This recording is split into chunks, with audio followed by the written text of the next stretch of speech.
Every month, on any random morning, millions of Britons glance at a payslip and feel a quiet little wave of relief.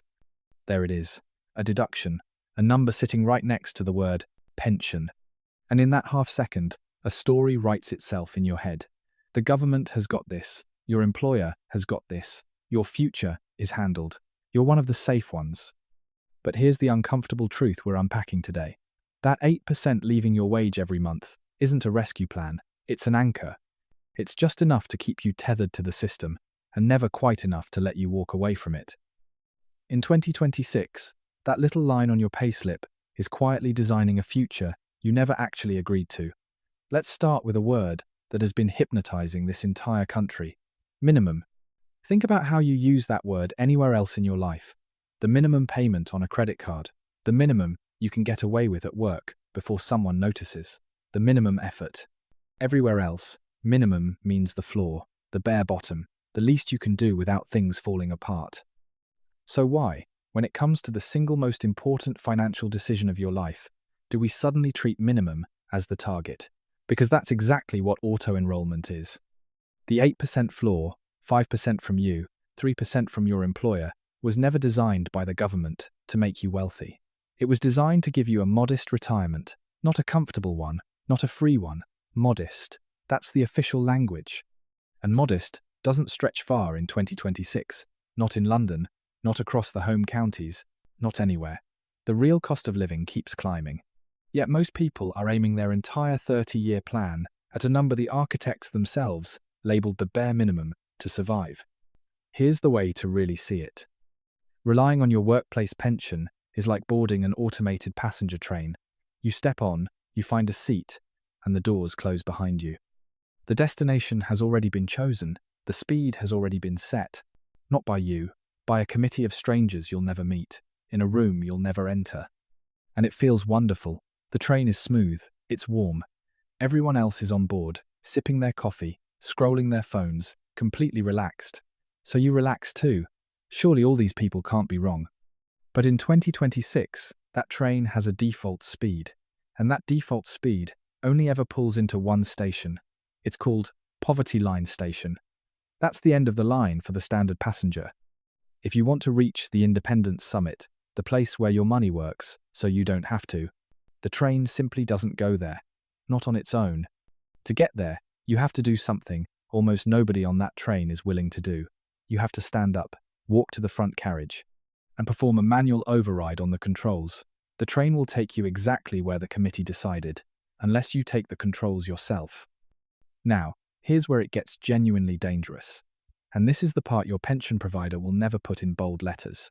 Most workplace schemes drop you into what's called a default fund, and a huge number of those default funds are lifestyle or target date funds. They sound caring, don't they? Gentle, protective, but watch what they actually do. These funds are programmed to de-risk you as you age, which means they automatically start selling your growth assets, global shares, and shoveling your money into safe bonds. And in 2026, many of them begin this process far too early. We're talking about pruning the growth of a 40-year-old who still has 25 years of investing runway left. Think about what that does.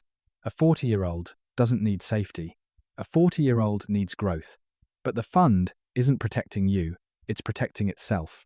It's protecting the provider from volatility, from complaints, from the awkward phone call when markets wobble. So it quietly siphons off your potential. And that safety can cost a single 40-year-old worker over £150,000 in lost growth by the time they retire. £150,000 gone, not to fees, not to a crash, just pruned away in the name of keeping you calm.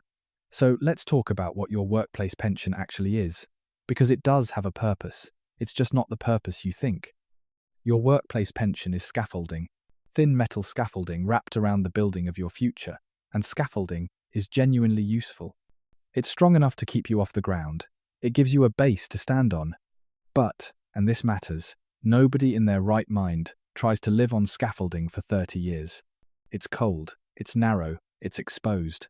It was never built to be a home. To actually have a home in retirement, you use the scaffolding as a base, and then you build your own brick walls around it. Those brick walls are your SIP and your ISA, That's where the real structure comes from. That's where the warmth is. But if you rely on the scaffolding alone, if 8% is your whole plan, then you're essentially camping on a construction site for the rest of your life. Technically off the ground, technically invested, but exposed to every gust of wind, with none of the walls you were supposed to build. And just when you think you've understood the game, there's one more player waiting at the finish line: HMRC. Here's the cruel little twist of 2026. Even when your pension does grow, even when you do everything right, the thresholds where tax kicks in have been frozen. They haven't moved to keep pace with inflation or with rising wages. This is what's known as fiscal drag, and it's the quietest tax rise in British history. Because as your income and your pot creep upwards over the years, more and more of it gets dragged over lines that used to feel comfortably out of reach. You didn't get richer in real terms. The line just stopped moving. It's a success tax.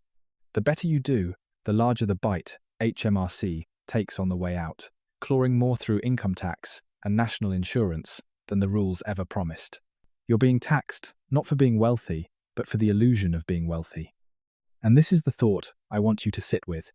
On any random morning, say the start of the financial month, when that deduction lands, your entire future vitality is being managed by an algorithm.